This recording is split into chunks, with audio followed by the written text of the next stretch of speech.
এখন আর দুধ চা খাচ্ছি না, বাজার থেকে চলে এসেছে। আর এখানে দেখো ব্ল্যাক কফি করে নিচ্ছি। ব্ল্যাক কফিটা খেতে বেশ ভালো লাগে। দুধটা একটু অ্যাভয়েড করছি, একটু গ্যাসের সমস্যা হচ্ছে সেই কারণে। এখানে অনেক কিছু জিনিসপত্র মুদিখানার নিয়ে এসেছে, সেসব গুছিয়ে রাখতে হবে। আজকে হচ্ছে মঙ্গলবার, তাড়াতাড়ি স্নান করে নিয়ে ঠাকুরের পুজোটা দিয়ে দিলাম।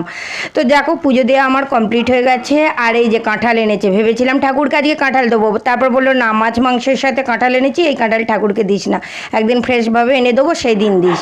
ঠেকাঠেকি করে এনেছে, ওর একটু খুঁতখুঁতানি আছে। তারপরেই দেখলাম বাইরে একদম মুষলধারে বৃষ্টি নামলো। ওয়েদারটা ভীষণভাবে গুমোট রেখেছিল, গরম মানে ভাব ছিল। তো দেখলাম মেঘ অন্ধকার করেছে, বৃষ্টি চলে এলো। বৃষ্টি দেখার পরই তারপরে তো আমি এখানে খিচুড়ি বসিয়ে দিয়েছি। বুঝতে পারলাম না আমার খিচুড়ি বসানো দেখে বৃষ্টিটা এলো না বৃষ্টি দেখে আমি খিচুড়ি বসালাম। যদিও এখানে আমি ডালিয়া আর মুগের ডাল দিয়ে খিচুড়ি করছি, একটু লাউ ছিল টুকরো করে দিয়ে দিচ্ছি। আর এই যে আমার খিচুড়ি রেডি, বরবটি আলু ভাজা, পাঁপড় ভাজা, আর গরম গরম খিচুড়ি ঘি দিয়ে। আজকে এইটুকুই।